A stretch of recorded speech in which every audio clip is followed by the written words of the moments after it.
And the fan favorites are back. Everyone loves the T-Rex and the Steve. Ready? Let's go. It's a Friday in the middle of summertime. Another precious weekend in the peak of summertime. And the fan favorites are back and out the door here. It's 9 o'clock. We slept in a little bit today, and then I had to study the weather. There's a lot of weather, and we're already at 80 degrees at 9 a.m. The record for Boston Logan Airport today is 96 degrees from 1882. That's achievable. 1882, really? That's a pretty low record high, don't you think? So I had to look back through some other records. The record high for Blue Hill today is also 96, but it's always cooler at Blue Hill, and that's from 2016. So I looked back 9 years ago this week. We were in an 8-day heat wave, and it was 97 degrees on July 25th. July 25th, 2016. So 9 years ago, we had a much more intense heat wave than what we're having this week. It's not even a heat wave, right? Because it's only 2 90-degree days in a row, and a heat wave is 3 90-degree days in a row. And here's the regional roundup at 8 o'clock. We're already 81 degrees at Plattsburgh. They're on the west side of Lake Champlain. So we still have that warm air advection signal. And Boston was close to 80 with the dew point near 70.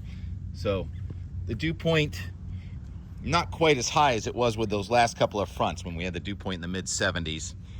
And all week long we've been in this push me, pull you with the European model. First saying it was going to be 100 degrees today, and then saying it was going to be just sunny throughout the transition from 100 today back to the 70s or low 80s tomorrow and Sunday with a nice weekend. Well, that dilemma is still happening. It's Friday. You would think that we would have a grip on the weekend forecast. It's a very loose grip indeed. Where to start? So much going on. How's the wind?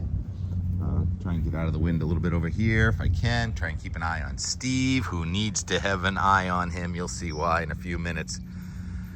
How about the radar? National radar shows, again, Missouri this time with the heavy weather. Eastern Kansas and Missouri, some flash flooding going on.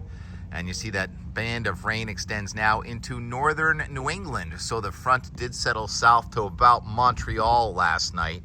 But you saw it's still 80 in the Champlain Valley with some clouds and rain showers. I mean, that is sultry when it's raining and 80 degrees. It's 8 o'clock in the morning in northern Vermont. And this front is going to be sort of shearing out, sort of like last Thursday's front did. It slingshotted through New England. Not quite a slingshot, but it is still strong enough that the Severe Storm Prediction Center says we have a marginal risk, the yellow zone. No, excuse me, slight. I always get that confused.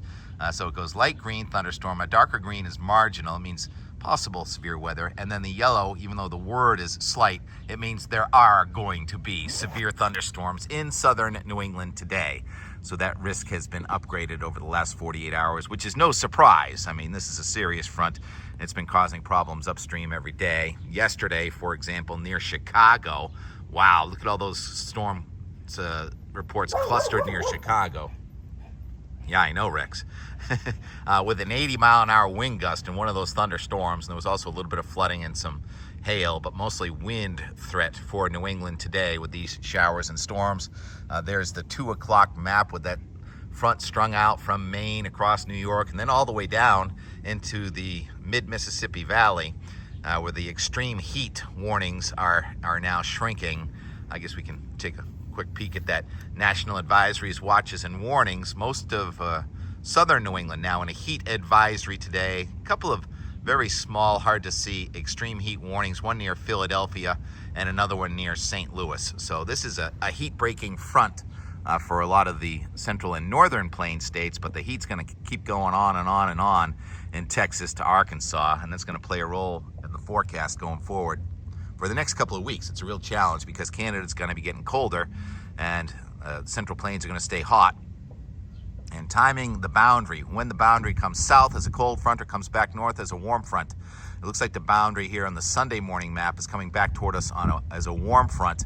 and Sunday has been a real moving target. So we've been pretty confident that Friday was going to be the stormy day, and that Saturday looked okay, but then Sunday, Monday, Tuesday have been a wild card and remain a wild card. And for that reason, I am changing the meteogram. Here it is for Boston. Instead of using the Euro meteogram, because it showed nothing but sunshine this weekend, I'm showing the GFS meteogram, and hopefully this is a little overdone. I'm actually sure it's overdone with Sunday, but for today it says 95 degrees with the thunderstorm. Yes, tomorrow it says about 80 degrees. It's a shallow, cool inversion type situation with sea breeze possible in Boston. The dew point goes down into the upper 50s, which is nice, so lower humidity. But then the dew point and temperature come together in the mid and upper 60s on Sunday with rain. I would add about 5 to 8 degrees to those temperatures anyway. That's a warm front coming back, trying to push out the cool air that's coming in, but it's going to be quite the battle that may last into Monday morning with some raindrops.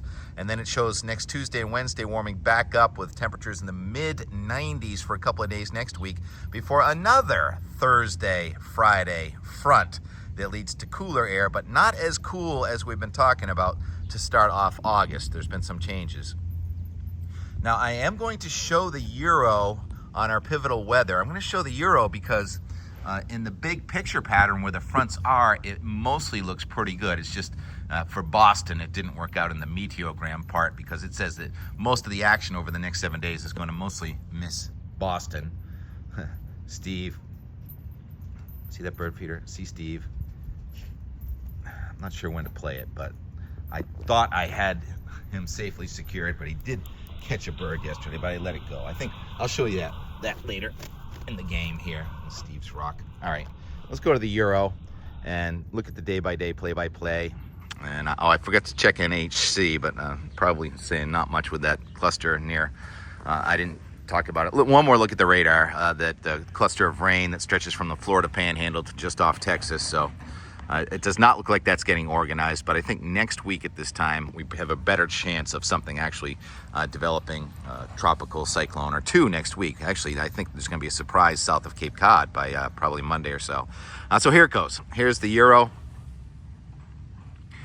And here's our front pressing south, and you see the scattered showers and thunderstorms, and the front extends all the way back there to Missouri, and we're going to have this weak high pressure system coming in. It's only about a 10-18 high. And notice the numbers are still 570, 576, but there's a low-level inversion type cool air mass undermining the warmth, and so that cool air is going to be fragile. And then here is Sunday, where it shows kind of like it did about 48 hours ago, with a mesoscale convective system coming out of New York and just clipping Connecticut and Long Island on Sunday, whereas I think that's going to be much further north. So that's why I think we are going to get wet here on Sunday, and that's the leading edge of warmer air that's going to try and come back in. But look at that low forming south of Nantucket. That's going to be something interesting next Monday into Tuesday as another front starts pressing south from Canada with some real chilly air in central Canada. But that front is kind of waffling on how far south it wants to get here Tuesday, Wednesday. I think it's still far enough north that we are in the 90s. And look at that system now between Nantucket and Bermuda. That's going to be something to watch. And off the map, you can't quite see it, but also something down between Georgia and Louisiana.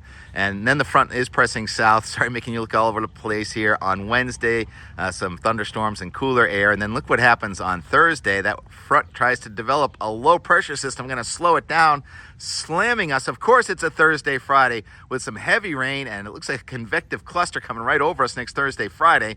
That is sort of ballpark-ish on what can happen, but that is an extreme outlier on how bad that could be. And that cool air to the north is not as cool, and it looks pretty dirty, doesn't it, with lots of showers and scattered instability showers, but not cold enough for snow anymore as it was a few days ago in Quebec. So the cold air mass looks a little less cold, but it is coming in here a week from tomorrow. That would be Saturday, August 2nd, and now we go out to Sunday, August 3rd, and at 2 p.m., oh boy, I think that we're on the edge of the return of warmer air, because the high pressure system that was kind of cool is going to end up going toward Kentucky, and when that happens we warm up readily. And so if it is a cool shot with near record cold here around August 1st and 2nd like we've been talking about, even though the odds of that have diminished in the latest output, it would be a quick rebound to warmth, and perhaps usually we get record warm. Remember what happened this week could happen again next week.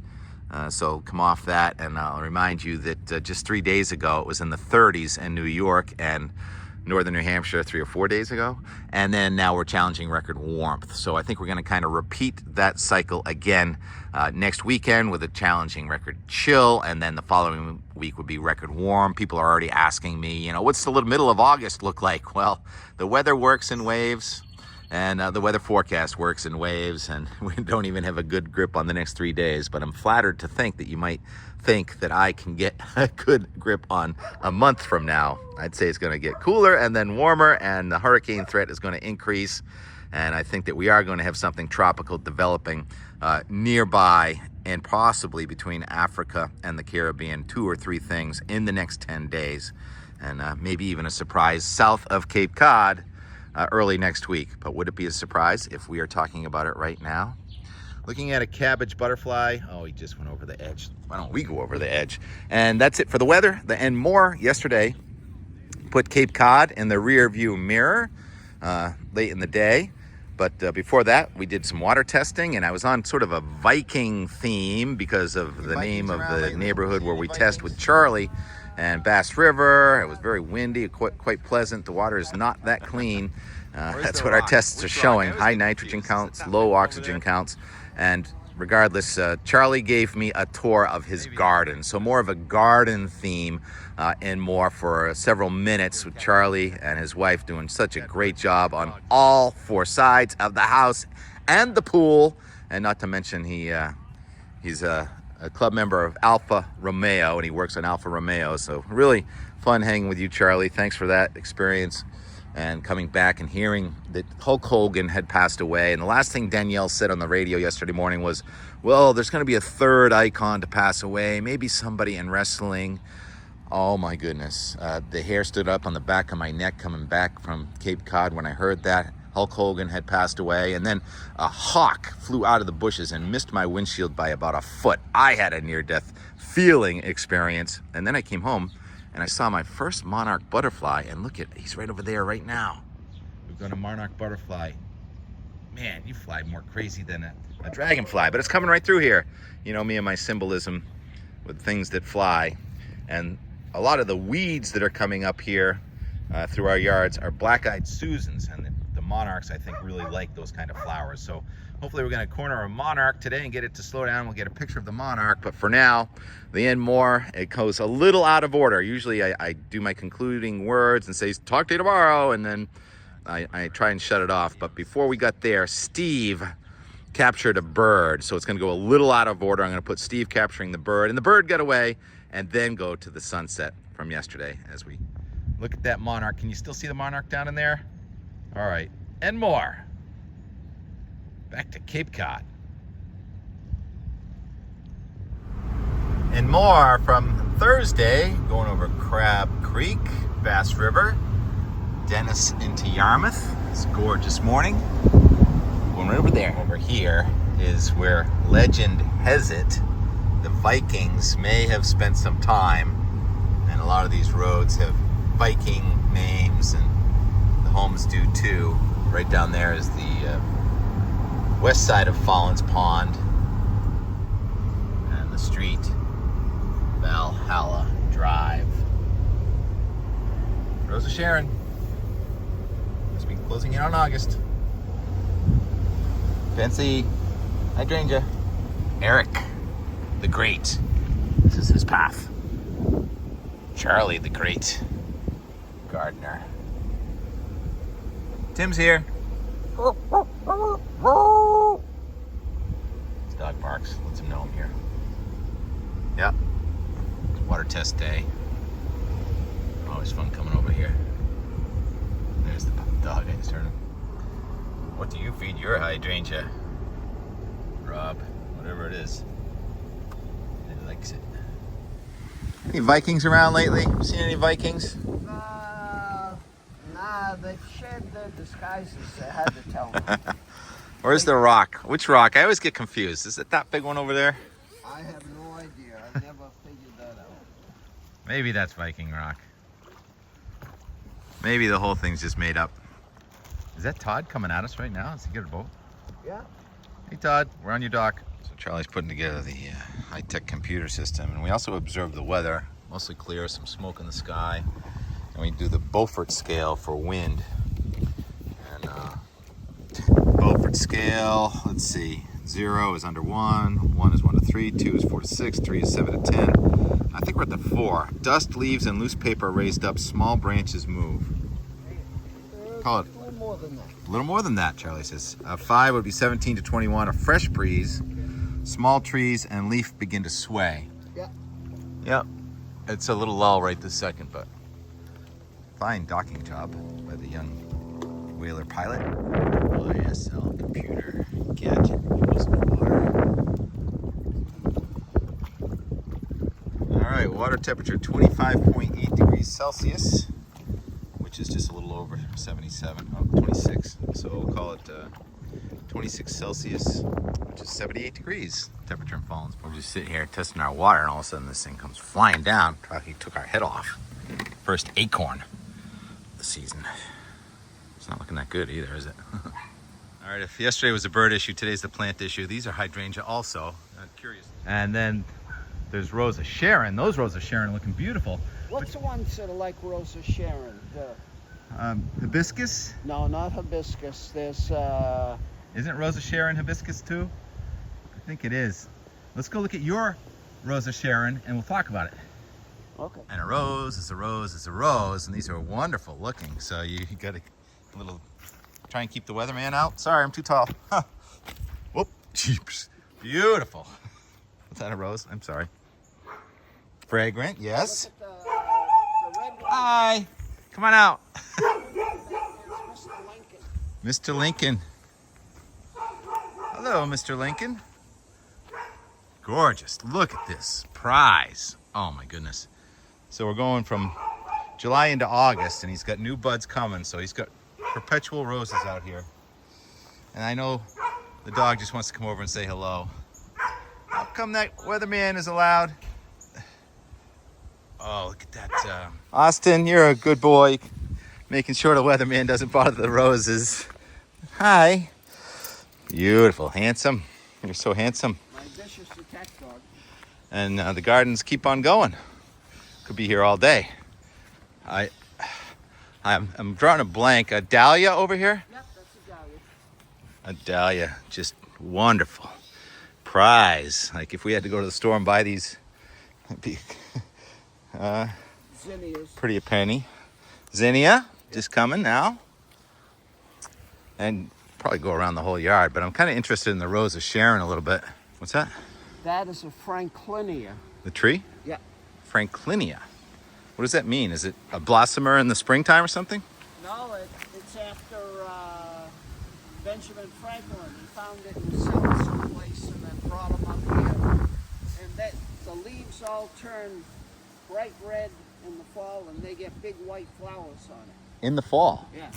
Franklinia in the fall. I'm coming back, Charlie. We'll keep on water testing. Is that a squirrel-proof bird feeder? Yep. A big bird. That's for bluebirds. Oh, bluebirds. Have you got many bluebirds? A ton of them. Oh, good. Because my friend told me that the sparrows were invasive and taking out the bluebirds' territories. No. Oh, you've got some big tomatoes. Yeah, the chipmunks don't take a bite out of them. Yeah, so you got a lot of fencing. I know. Oh, look, this keeps going and going. And some of your pumpkins are escaping. There's We had to put them out there my first pumpkin sighting of the season. because they were covering over the cucumbers and killing the cucumbers. The gourds versus the cucumbers. Yep. And there's a cute little cucumber right there. Have you had many cucumbers? Just one. Yeah, they're challenged sometimes. This one's. And something gets in there and bites off the head of them. And do you actually like beets? Yeah. Yep, we eat a lot of them. And greens. And what's that down the end of the beets? That is Kale? Kale. Kale. I had some kale for breakfast today. I'm not kidding either. So another couple weeks on red tomatoes? at least. At least.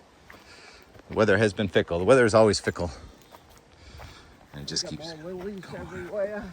lilies. And oh wow, hydrangea. How do you make them so red?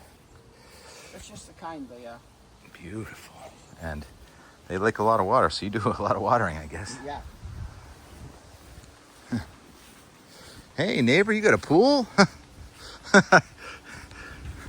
Did I forget my cooler? Is that how you get into the neighbor's pool? You bring a cooler over? That's my pool. That's your pool. Yeah. That's Donna's pool, my wife's pool. Yeah, I would get that straight, right? Yeah. Wow, what an oasis here. There's an old saying, the harder you work, the luckier you are. Yep. So nothing happens by accident. Beautiful, Charlie. Thanks for hosting. Oh, we didn't even talk about the Rose of Sharon. Austin knows how to live under a shady tree. Yep. And speaking of hibiscus, these are those big plate hibiscus. I think they're called Disco Bell. And they're going to be blooming next time we come. So there are the blossoms right there. Yep, I get some of these at my yard too, but nothing like this. I mean, Charlie supersizes everything and it's gorgeous. Birds. All right, and before we leave Austin and Charlie for the day, what's this tree that Austin is underneath? A ruby red bud. Wow, does it just keep getting more and more red as the season goes? No, it actually starts getting greener. Oh, interesting. So it starts red and turns green. Yeah. Oh, interesting. Beautiful. I hear a catbird up there. Oh, yeah. Catbirds talk to dogs too. And there's Coco from down the road. Hey, Coco. How you doing? Looks like you had a haircut. So we just met Austin, and here's Coco. I think, does your family know that you're up here talking to the weatherman, trying to get yourself on Out the Door Weather and More? Come on, Coco. This way. This way. Let's go. Yeah, let's go. And this is the Cranberry Bog. Grew family. Rocky Bay Cranberry Company. Rocky Bog, excuse me, Rocky Bog. Oh yeah, I see the rock. Yarmouth. Dennis. Hey, Dennis. The name is Darwin. Nice roses. All right, it was about a 48-hour visit. Going on to Route 6. Dashboard thermos is about 80 degrees. Really nice breeze down here today. Beaufort scale stayed up there on a 5 or a 6. Fresh breeze, borderline strong wind. Mother Nature's air conditioning. That's one of the reasons people come to Cape Cod. Danielle. Fight for your right, fight for your life. I'm on 102.9 now because I can't get CLX, and I was just informed that Hulk Hogan passed away. Oh my goodness, I was listening this morning. What was that? How did you do that? Oh, just don't say weatherman anytime, okay? I am shaking right now. Just after saying that, a massive bird, is it one of those, a turkey vulture or something, just missed me, or I just missed it. It was a bird practically as big as the windshield. Left me shaking. Came out of the tree. Too nimble for a turkey, I think. All I really wanted to do was get that flag blown in the wind. That's what the goal of me picking up this camera phone camera thing. Oh man, I'm all shaken now between what Danielle said, Hulk Hogan, and a bird that's the size of my windshield within about 3 feet of it. If it was a hawk, it was a massive hawk. It was probably more like a turkey vulture or something. Peter Wild, what's wrong with the trees in Sandwich? Why did the end of the oaks turn brown? They didn't fall off, that's not gall, right? They weren't eaten, so it's not winter moth, right? Gypsy moths. So what is it this year? Why are the oaks on Cape Cod, especially right here, so susceptible? On another note, look at the traffic coming onto Cape Cod. It's been kind of slow. Everyone's reporting it a little bit slow, including rentals at my house, but here they are right now. It happened again. Another hawk flew across the bow, but this one was about 3 cars ahead, but it looked like the same colors. I think it was a red-tailed hawk. They look a lot bigger when they're feet away than yards. What's wrong with the lens here? And I got a reply from Peter Wild. You're right, it is the cicada. It's causing those oak trees to look damaged, but he says they're not really damaged. There's more to it. All right, we're back with the animals. In other news, we got those natty locks removed by ourselves. We didn't pay anybody to do it. T-Rex just wants to go out the door. Yeah, they missed the noise of the T-Rex going out, although it's probably the second time you heard it today. Oh, look at Steve. He's really happy to be out. Okay, Steve, you're not tied up for now, so don't go too far, all right? We got 88 on the thermometer, which is just barely in the sun. I saw Logan got to 90 today. Burlington, Vermont got to 93. All right. Oh, is that a monarch? First monarch. That's the first monarch I've seen this season. Come on back. Okay. So we've got the garden, we've got the monarchs, we got the big dig, got the sun sparkle. Nice breeze today. Get that going for us. I'll probably let the sun get a little lower on the horizon before we play the piano music. T-Rex. Look at the progress they've made here. Probably already showed this too, didn't I? Yep. All right. Some evening gardening, sure. Look at him. That'll all grow in nicely. They all have their winter coat ready in plenty of time. Cabbage butterfly. Seen plenty of those. Kenny Young's talking about it now. Danielle might have called it because she made a prediction that she thought the third celebrity death to go might have been a wrestler. And I've been getting talkbacks here all day. Apparently, you guys are listening to the Chuck Nolan Morning Show podcast. Danielle, are you kidding me? You nailed that. How did you know it was going to be a wrestler as a third death? Hulk Hogan. He is an icon. Unreal. If you're not busy, can I get the Megabucks winners for tomorrow night? Thanks. She might be a clairvoyant, I'm not sure. Or is that somebody that talks Prescient. to those that have passed? Scary. Anyway, you can get the full show, Chuck Nolan Morning Show podcast Yeah, there. how many thousands of people are just like, how did you do that, Danielle? Please don't say like meteorologist or plumber or electrician or whatever any are. Well, I guess none of us would qualify for that kind of status where we're part of that three incredibly iconic people pass away in succession. So any one of us, for the most part, so-and-so is just gone. He's gone. I think he was a nice guy or whatever. On to the next. And more and more and more. 7:11 p.m. Look at all the boats headed for one another. They'll be fine. Plane's gonna keep an eye on them. Let's wrap up this day with this beautiful Maine Coon Cat. Hi, handsome. Looking at the sunset. Steve, do you know where the moon is? It's up in the sky, Tim. Well, it's right next to the sun. Its position, anyway. It's just about 93 million miles closer to us than the sun. It's a new moon right now. Sturgeon moon is full on August 9th. Whoa, did you see that fly by? There's a bunch of baby birds really taking the chances around us right now. Everywhere. Tried to shift gears from, there you go. Steve, no. Bird is tempting fate like every second. We have a baby bird that just loves to take its life into its hands like continuously. Probably a whole bunch of them that all look the same, but so I allow Steve just enough room that he can get within about 2 feet of it. And I'm trained him to just watch instead of attack. But if that bird comes 1 foot closer,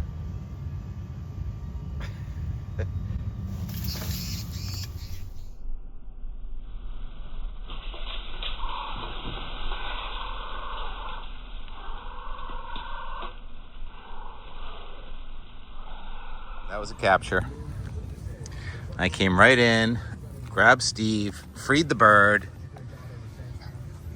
Little chaos ensued, and the bird flew over to that feeder right there. No birds were sacrificed in the making of this, and more and more and more. So, I'm gonna have to shorten his leash again. I didn't think he'd do it right in front of me. I told the bird it was gonna happen. Oh, look how happy he is. He's so proud. Good job. And it lived. No birds will be harmed on TK's watch. Those ones over there. I tried to shift gears to gardens, but the birds always take over at the end. Yeah. It was kind of complicated listening to Peter Wilde explain the cicada issue with the oaks in Sandwich. He says even worse is a beach epidemic disease or beetle, I can't remember which, up around the Truro and Wellfleet area. So we got to get into trees. Right, go climb a tree. talk more about them, I mean. As we look at the day in Weymouth, where we did hit 90, I believe it was pretty close to 90. With the new moon, your tide is high at midday and midnight. Talk about that a lot. Comes up, goes down. And one of the maybe remaining hottest days of the year 2025, tomorrow, between 95 and 98 degrees, which is now today. Maybe this is the hottest day we're going to have until 2026. Hard to say.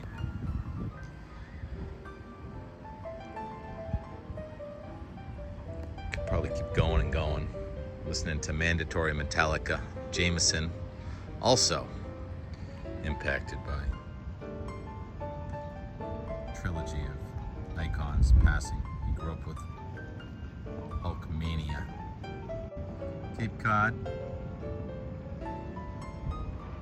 That Route 6 cloud yesterday, which is now 2 days ago, was really cool, wasn't it?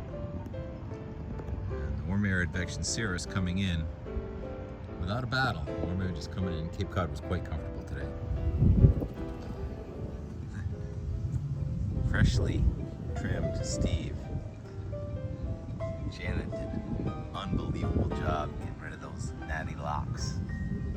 Now he's ready to grow his winter coat. Loving this breeze. Steve's table. It's a new moon. It's a new sturgeon moon right next to the sun. Just for the record, it's 8:06 p.m. The sun is going below the horizon for Quincy.